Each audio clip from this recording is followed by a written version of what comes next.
하나님 아버지께서는 우리를 얼마나 사랑하셨는지 지금까지도 그 사랑이 계속되고 있습니다. 그래서 우리를 세상의 많은 사람들 중에 택정하여 놓으셨다가 한 사람 한 사람 하나님께서 우리는 알기도 전에 이 땅에 태어나기도 전에 하나님께서는 선제적으로 우리를 다 택정해 놓으셨다가 때가 되면 이곳 저곳에서 불러서 하나님의 자녀를 삼아주시고, 그리고 하나님의 자녀 되게 하실 뿐만 아니라 이 땅에 잠깐 머물다가 저 영원한 하늘나라 들어가기까지 우리를 책임지시는데, 여러분 하나님의 자녀된 저와 여러분들은 이 땅에 발붙이고 사는 날 동안 우리 하나님께서 저와 여러분들이 잘 되기를 원하고 바라시는 줄 믿습니다. 잘 되되 육신만 잘 될 뿐만 아니라 우리의 영혼이 잘 되기를. 그래서 우리 교회에 주신 비전이 사람을 살리고 세우는 교회인데 하나님의 소원이에요. 하나님은 저와 여러분들이 살기를 바라고 잘 세워지기를 원하시는 줄 믿습니다. 그 방법이 치료해서 양육해서 말씀으로 훈련하고 말씀으로 교육하고 선교하고 전도하고, 그렇게 해서 하나님의 사람들이 잘 세워지기를 바라시는 것이 하나님의 뜻입니다. 오늘 네 번째 시간으로 어떻게 우리가 그런 교회를 이룰 것인가, 오늘 네 번째 봉사로 한번 따라해 보시기 바랍니다. 봉사로 사람을 살리고 사람을 세우는 교회. 자, 저를 보시겠습니다. 여러분 성경에서 말하고 있는 이 봉사, 이것은 영어식으로 표현을 하면은 서비스입니다. 여러분, 그래서 우리가 하나님께 대하여 봉사하는 것은 예배로 나타납니다. 이 봉사라고 하는 단어와 예배라고 하는 단어는 어원이 같아요. 그래서 예배도 서비스예요. 봉사도 서비스입니다. 그런데 이것이 하나님께 대하여 나아갈 때는 예배로 나타나는 거예요. 예배로. 그리고 우리 이웃에게로 이 봉사 서비스가 흘러나갈 때는 구제로 나타나는 겁니다. 여러분, 그래서 우리가 한 사람을 살려내는 것은 다양한 원리가 있지만은 물론 그 우선순위도 참 중요해요. 우리가 지난번까지 살펴본 바대로 예배가 먼저 우선돼야 돼. 예배를 통하여서 한 사람의 영혼이 살아나고 세워지기 때문에, 그래서 오늘 연초부터 저희들은 이 말씀을 나누면서 맨 먼저 나눈 말씀이 예배. 저는 여러분들의 예배가 살아나기를 축복합니다. 예배가 성령의 강력한 임재 속에서 하나님의 음성을 듣는, 그래서 내 영혼이 춤을 추고 복음 안에서 내가 다시 한번 깨어나는, 예배를 통해서 내 영혼이 살지 못하면은 이 세상의 어느 곳에 가서도 살 길이 없어요.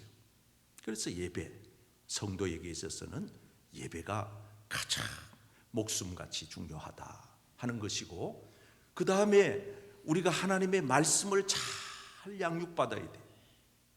초대교회 성도들이 사도들의 가르침을 잘 받았던 것처럼 성도는 하나님의 말씀을 통해서 계속해서 양식을 공급받고 말씀으로 훈련받고 말씀으로 교육을 받아서 말씀의 바탕 위에 믿음의 집을 지어놔야 아무리 세상에서 풍파가 몰아닥쳐도 흔들림 없는 신앙인이 되는 겁니다.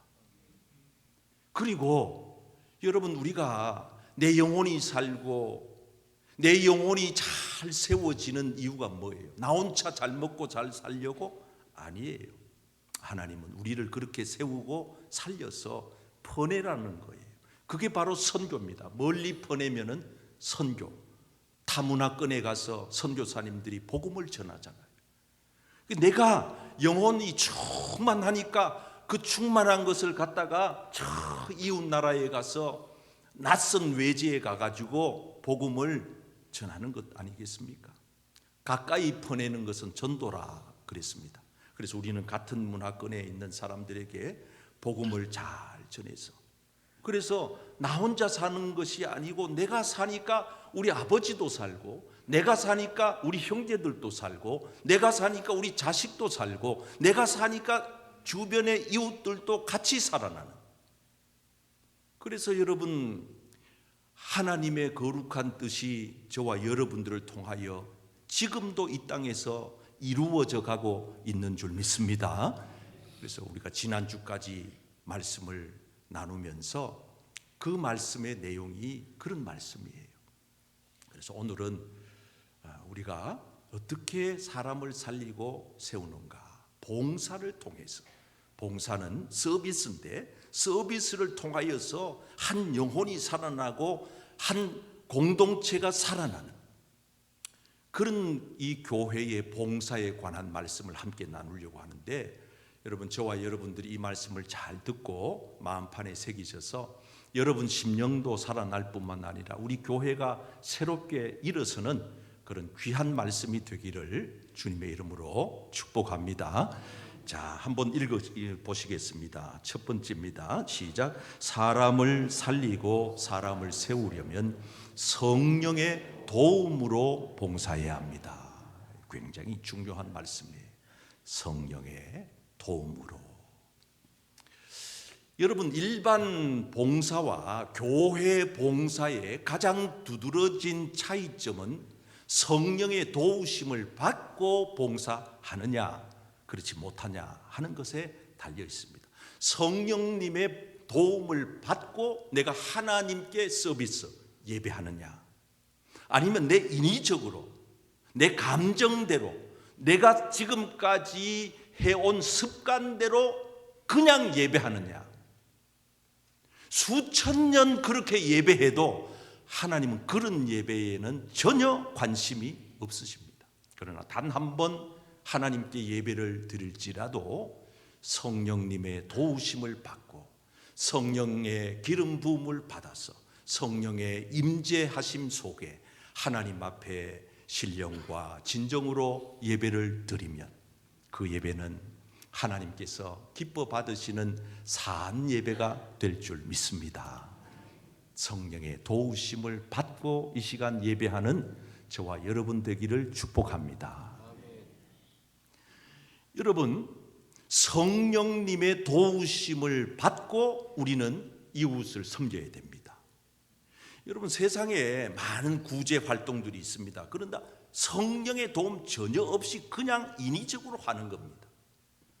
또 어떤 경우에는 자기의 이윤을 추구하기 위하여 그런 사역을 목적을 삼아서 구제하는 경우도 있습니다. 교회의 구제는 그렇지가 않습니다. 성령님의 도우심을 받지 않고 헌금하고 성령님 도움 없이 이웃을 섬기면 그 섬기는 자체가 축복이 아니라 오히려 하나님의 영광을 가리는 경우도 종종 나타나게 됩니다. 우리가 잘 아는 대로 초대교회 아나니아와 삽비라라고 하는 이 두 부부가 전혀 성령의 도움 없이 하나님 앞에 헌금을 들고 와서 바쳤다가 3시간 간격으로 두 부부가 저주를 받아서 죽게 됩니다. 그게 사도행전 5장에 엄연히 나타나 있는 사건입니다. 얼마나 무서운지 몰라요. 성령님의 도우심이 없이는 단 한 푼의 헌금도 의미가 없다 이 말이에요. 가치가 없다, 하나님과 아무런 관계가 없다 이런 뜻입니다. 그래서 오늘 본문 말씀에 보면은 하나님께서 다양한 사람들을 불러서 다양한 위치에 세워놓고 그 사람들을 통하여 동일한 목적을 이루고자 하십니다.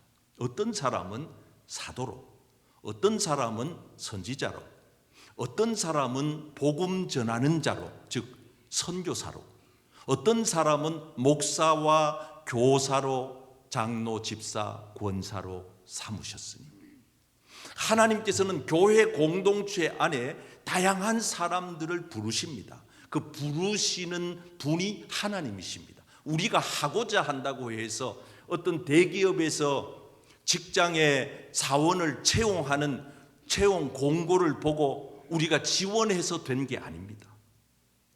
가시적으로 보면 우리가 입학 원서를 써가지고 그 학교에 가고 무슨 어떤 내가 필요한 서류를 갖추어서 된 것 같지만은 그 깊은 속뜻을 들여다보면은 그 속에는 하나님의 부르심이 있었다는 것입니다.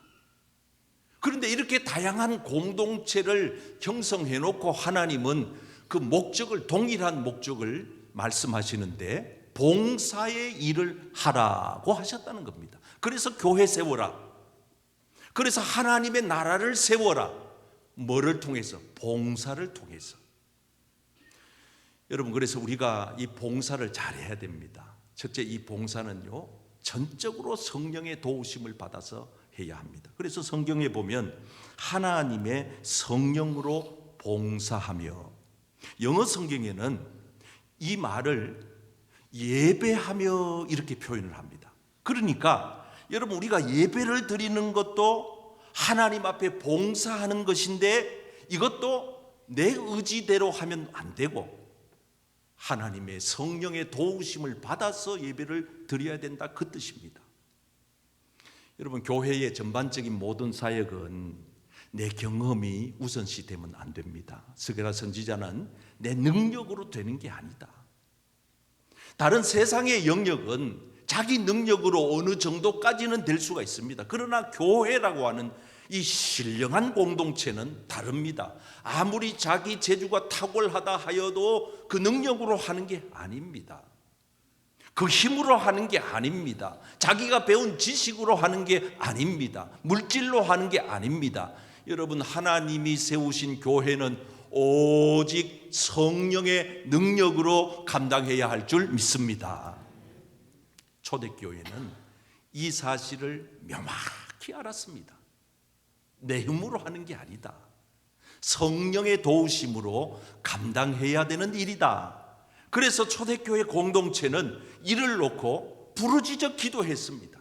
끊임없이 기도했습니다. 기도의 분량이 채워질 때까지 했습니다. 빌기를 다 했습니다. 기도의 때가 분량이 찼습니다. 그러고 나니까 나타나는 현상이 뭡니까? 성령의 충만함을 입었습니다. 교회 공동체가 지금까지는 자기 힘으로 뭔가를 해보려고 했었으나 안 됐는데 이 교회 공동체가 이 성령의 능력을 받고 감당해야 하는 것을 깨달은 후에 간절히 기도했습니다. 기도했더니만은 놀라운 일이 일어났습니다. 모든 공동체 안에 성령이 충만하게 임하면서 구체적인 생활 변화가 일어났습니다. 자기 주장을 내려놓기 시작했습니다. 사람들이 4분 5열 마음이 다 따로따로였는데 성령님께서 그 공동체 안에 임함으로써 사람들의 마음이 합쳐지기를 시작했습니다. 내 주장을 내려놓기를 시작했습니다. 그동안에는 사람들은 다 자기 주장을 하면서 살았습니다. 내 거라는 겁니다. 내 지식이라는 겁니다. 내 능력이라는 겁니다. 내가 하겠다는 겁니다. 내가라고 하던 사람들이 성령의 충만함을 받고 나자 통용하기 시작했습니다. 그래서 사람들이 달라지기 시작했습니다. 자기 주장을 내려놓고 모든 공동체가 바뀌기를 시작한 겁니다. 여러분, 이 초대교회 공동체에 나타난 현상을 보십시오. 얼마나 놀라운 사실입니까? 여러분, 그래서 우리는 교회 일을 할 때에 철저하게 하나님 앞에 무릎 꿇고 기도하여 성령의 능력을 받아야 할 줄 믿습니다. 성령의 능력 받아서 성령의 권능을 얻어서 교회에 와가지고 빗자루질 하나 하는 것도 내 힘으로 하면은요, 기분 나쁘면 빗자루 집어 던지고 가버립니다. 성령의 능력을 힘입어서 하면은 괜찮아요. 속상해도 괜찮아요. 안 알아줘도 괜찮아요. 그걸 통하여서 하나님께서 하고자 하는 일이 나타나지는 것을 알기 때문에, 그래서 철저하게 초대교회 성도들은 모여서 기도하여 성령의 능력을 받아서 예배를 드릴 때도 성령님을 의지해서 예배를 드려서 그 예배를 통하여서 영혼이 살아나고, 구제를 할 때도 내 것이라고 주장하는 자세로 하지 아니하고 성령님을 받고 하니까 남을 섬기면서도 이웃을 구제하면서도 내가 나타나는 것을 숨기는, 내가 한 게 아니라고, 오른손이 해놓고도 왼손이 모를 정도로 그냥 은밀하게 하니까 그 초대교회 공동체의 삶이 세상에 믿지 않는 사람들에게까지 좋은 영향을 끼치게 되는 겁니다. 여러분, 저와 여러분들이 성령의 능력을 받고 교회의 일들을 감당해 가시기를 축복합니다. 성령의 능력을 의지하여 예배드리시기를 축복합니다. 여러분, 이웃을 섬기고 구제할 때에도 성령의 능력을 의지하여 감당해 나아가시기를 축복합니다. 두 번째 읽겠습니다. 시작. 사람을 살리고 사람을 세우려면 은혜를 받은 후에 봉사해야 됩니다. 매우 중요한 사실입니다. 성령의 능력을 의지하여 봉사했을 뿐 아니라 우리는 하나님의 은혜를 받고 봉사해야 됩니다. 은혜 없이 봉사하면은 결과가 좋지가 않습니다. 오늘 말씀 33절에 보면 초대교회 사도들이 예수의 부활을 증거했습니다. 여러분, 이 부활 신앙이라고 하는 것은 위대한 삶의 변혁을 가져옵니다. 왜냐하면 지금까지는 땅의 것에만 머무르고 땅의 것만 집중하여 살아왔던 사람들에게 이제는 그 땅의 것을 뛰어넘는 영원한 하나님의 나라를 보게 하는 영적인 눈을 열어주었기 때문에, 그래서 여기에서만 전부가 아니고 영원한 하나님 나라에서 영원한 생명이 있다는 것을, 이 부활 신앙을 사도들이 증언을 하자 초대교회 성도들은 큰 은혜를 받았습니다. 여러분, 은혜 받은 결과가 무엇인지 한번 같이 읽어보실까요? 34절 그 중에 시작. 그 중에 가난한 사람이 없으니 이는 밭과 집 있는 자는 팔아 그 판 것의 값을 가져다가 35절 사도들의 발 앞에 두매 그들이 각 사람의 필요를 따라 나누어 줌이라. 아멘. 완전히 변화되는 사람들의 모습을 볼 수가 있습니다. 예, 여러분, 사람이 은혜 받고 나면은요, 세상에 은혜 받지 못한 사람들이 은혜 받은 사람들을 보면서 미쳤다 그럽니다. 어떻게 저렇게 교회에 다 갖다 바치냐.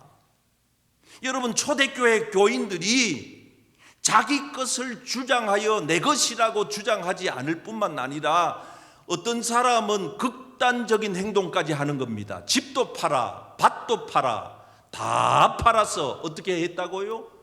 그걸 사도들의 발 앞에 갖다 드리면서 이걸 주의 나라를 위하여서 쓰라고 내놨다는 겁니다. 그러니까 초대교회 공동체 안에는 가난한 사람이 없어서 없는 게 아니라 그렇게 있는 자들은 나눔으로써 베풀므로써 없는 자들은 그것을 통하여서, 그래서 초대교회 공동체 안에 놀라운 일이 벌어지게 된 겁니다. 여러분, 그 중에서도 유별나게 은혜를 많이 받은 한 인물이 등장합니다. 바로 그 사람이 바나바입니다. 여러분, 이 사람의 원래 이름은 요셉이었습니다. 사도들이 워낙 큰 은혜를 받는 모습을 보고 이름을 바꿔줬습니다. 바나바라고 하는 말의 뜻은 권위자라는 뜻이고 위로의 아들 혹은 돕는 자, 이런 뜻입니다. 여러분, 이 사람이 은혜 받기 전에 바나바의 삶은 요셉의 삶이었습니다. 요셉의 삶은 그냥 평범한 사람들의 삶입니다. 그냥 돈 벌어서 먹고 쓰고 살고 이 정도가 그냥 요셉의 삶이었습니다. 그러나 이 요셉이라고 하는 사람이 사도들이 전하는 복음, 부활의 복음을 듣고 난 이후에 큰 은혜를 받아서 변화가 됐습니다. 달라졌습니다. 이름도 바뀌어졌습니다. 어떻게 해요? 돕는 자로, 남을 위해 주는 자로, 위로하는 자로. 여러분, 우리 인생도 달라져야 됩니다. 예수님을 정말 믿고 변화된 사람들은요, 자기만을 위해서 사는 삶에서 벗어나요. 그래서 그 다음부터는 바나바의 삶을 사는 겁니다. 주변에 위로받을 자가 없나? 전에는 나 좀 위로해 주세요 이렇게 접근하던 사람들이 이제는 내가 주변에 돌봐줘야 될 사람은 없는가? 외로운 사람은 없는가? 배가 고파서 굶주리는 사람은 없는가? 헐벗은 사람은 없는가? 이걸 눈을 뜨고 보게 되는 것입니다. 놀랍게 달라지는 거지요. 여러분, 그래서 오늘 저와 여러분들이 하나님의 나라를 섬겨가실 때 먼저 선행돼야 될 한 가지 중요한 사실은, 먼저 하나님의 말씀을 듣고 여러분 영혼이 은혜 받는 그 일에 집중하시기를 축복합니다. 그래서 하나님의 은혜는요, 우리에게 들어오는 길이 있어요. 말씀을 통해서 그 말씀의 길을 따라서 우리에게 임하기 때문에 말씀을 잘 들으면은요, 말씀을 잘 읽어보면은요, 말씀을 음미하고 묵상해 보면은요, 그 말씀 속에서 하나님께서 우리에게 필요한 은혜를 오늘 하루치 일용할 양식을 주시듯이 하나님은 우리에게 필요한 은혜를 공급해 주시는 줄 믿습니다. 오늘 한날 또 하나님이 그 은혜로 여러분들의 심령을 가득히 채우시기를 주님의 이름으로 축복합니다. 자, 마지막으로 읽겠습니다. 시작. 사람을 살리고 사람을 세우려면 축복을 사명으로 알고 봉사해야 합니다. 한번 따라 하실까요? 축복을 사명으로 알고 봉사해야 합니다. 여러분, 보통 사람들은 어디까지냐 하면 축복 받는 데까지입니다. 그래서 가난한 사람들이 부자가 되게 해달라고 기도하기도 합니다. 힘이 없는 사람들이 힘을 갖게 해달라고 기도하기도 합니다. 떨어진 사람들이 붙게 해달라고 합니다. 안 되던 일이 되게 해달라고 그렇게 기도합니다. 여러분, 거기까지입니다. 그런데 하나님 오늘 우리에게 말씀하시기를 너희가 받은 그 축복의 단계, 그 축복의 단계를 뛰어넘는 단계가 사명의 단계다. 여러분, 오늘 저와 여러분들은 축복의 단계를 뛰어넘어서 사명의 단계까지 다다르는 은혜가 있으시기를 축복합니다. 사도 바울은요, 한평생 축복의 단계에 머물러 있을 뻔했어요. 그가 예수님을 인격적으로 만나지 않았더라면 우리하고 똑같은 삶을 살았을 거예요. 그러나 그는 예수님을 인격적으로 만나서 그 축복의 단계를 뛰어넘는 사명의 단계까지 갔습니다. 그래서 그는 어떻게 고백하느냐 하면 내가 주 예수께 받은 사명을 알았다는 거예요. 사명. 여러분, 그 사명이 뭐냐는 것은 우리가 잘 아는 대로 복음 전하는 게 내 사명인 걸 알았다는 거예요. 그러므로서 그 일을 위하여서는 내가 내 생명도 아깝지가 않더라는 거예요. 여러분, 생명이 아깝지 않는 사람이 무슨 시간이 왜 아깝겠어요? 생명이 아깝지 않는 사람이 무슨 물질이 왜 아깝겠어요? 생명이 아깝지 않을 정도로 사명을 깨달아 버린 거예요. 여러분, 저는 저와 여러분들이 한 생애를 살면서 이 땅을 떠나기 전에 여러분들을 향한 하나님의 주신 사명을 깨닫는 은혜가 있기를 축복합니다. 그거 못 깨달으면요, 인생 헛사는 거예요. 그래서 사도 바울은 일생 이 일을 위하여 주력한 겁니다. 성경에 보면 내가 그래서 여러분들에게 밤낮으로 모범을 보여주면서 살기를 어떻게 살았느냐? 수고했다. 약한 사람들을 도왔다.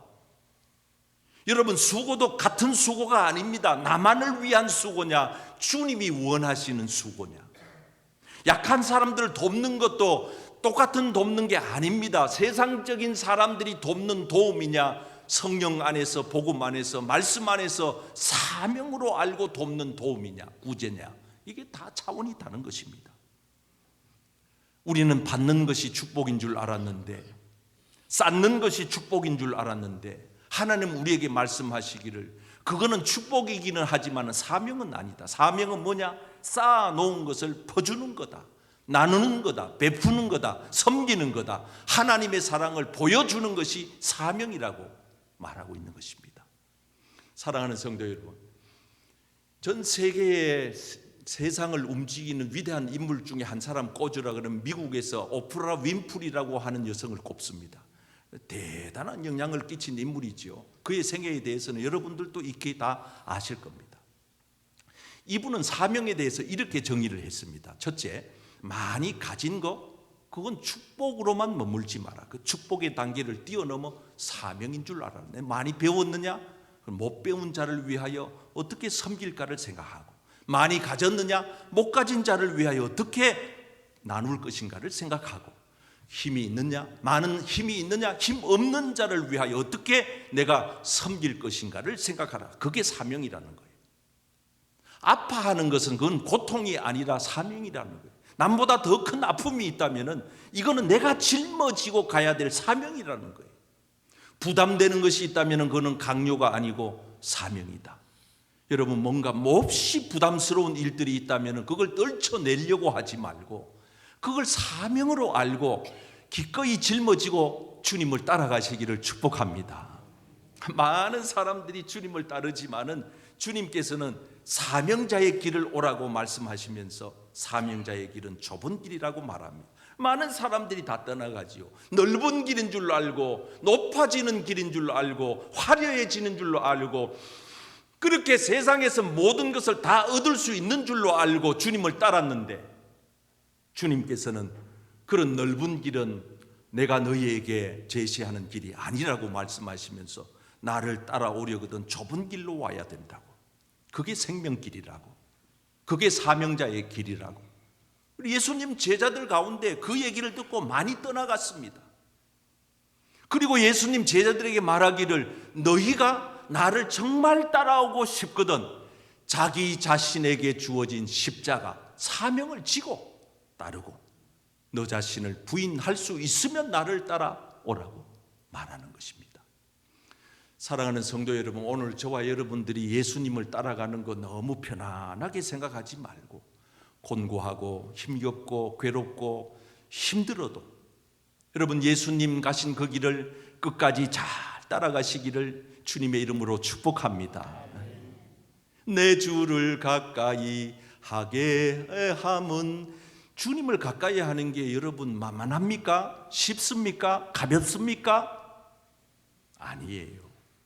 십자가 짐 같은 고생이나, 십자가 짐 같은 고생이. 그러나 여러분, 이 십자가 짐 같은 고생이지만은 이 길 가면, 여러분 주님께서 원하시는 사명의 길을 따라가면 반드시 하나님은 생명의 관을 씌워 주시는 것입니다.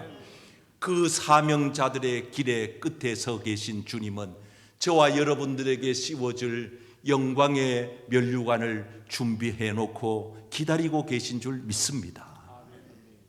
한 부자가 농사를 지어봤는데 얼마나 풍년 농사가 됐는지, 이 사람은 자기가 그래 되고 나니까 이게 축복인 줄 알았어요. 축복 맞지요. 그럼 축복이면 어떻게 해야 됩니까? 그걸 사명으로 승화시켜서 하나님의 뜻을 구현해야 되는데 이 사람은 그러지 못했습니다. 쌓아뒀습니다. 창고 늘릴 생각했습니다. 이거 아주 중요한 메시지입니다. 하나님이 여러분들에게 주신 축복을 창고 늘리는데 시간을 투자하지 마십시오. 거기다가 곡식을 가득 쌓아두는 데다가 머물지 마십시오. 여러분, 이 사람은 이렇게 해놓았을 뿐만 아니라 정신세계도 문제가 많습니다. 어떻게 말하고 있습니까? 이제는 됐다는 겁니다. 쉬자는 겁니다. 먹자는 겁니다. 그냥 마시자는 겁니다. 혼자서 즐겁게 욜로 그렇게 살자는 겁니다. 여러분, 이 단계까지 사는 이들이 이 세상에는 평범한 이들이 많습니다. 그리스도인 안에서도 이렇게 머물러 사는 사람이 많습니다. 여러분, 하나님께서는 이런 삶을 사는 이들을 향하여 말씀합니다. 어리석은 자야, 어리석다고 말합니다. 우리는 지혜로운 자로 살다가 하나님 앞에 가야 되는데 이렇게 사는 자들을 어리석다고 말합니다. 그리고 한 가지 더 말씀하십니다. 오늘 밤이라는 것입니다. 너의 끝이 오늘 밤이라는 것입니다. 여러분, 인생이 달라지는 것은 결정적으로 여기에 있습니다. 만약에 내가 오늘 밤이 내 생애의 마지막이라면 여전히 여러분 오늘이 마지막인데도 쌓겠습니까? 창고를 확장하겠습니까?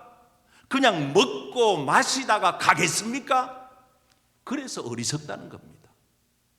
여러분, 저는 우리 교회에 속한 성도님들이 이 부류에 속하는 이들이 한 분도 안 계시기를 진심으로 축복합니다.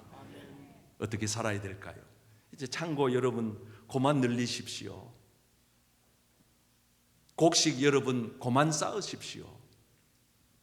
여러분만 즐기고 여러분만 만족하고 여러분만을 위한 삶은 이제 그 정도쯤에서 멈추십시오. 이제는 여러분들이 성령님의 도우심을 받아서 하나님의 은혜의 물결 아래 잠겨 어떻게 하면은 내가 이 축복된 삶을 사명의 삶으로 내가 승화시켜 살 것인가? 이 축복의 단계를 뛰어넘어 사명의 단계로 나아갈 수 있을 것인가? 이번 한 주간 여러분들이 삶 속에 다시 한번 고민해보고 기도해보고 우리 모두 하나님 앞에서 진정한 봉사를 통하여 하나님이 원하시는 살리고 세우는 역사를 이루어내는 복된 한 주간 되시기를 주님의 이름으로 축복합니다.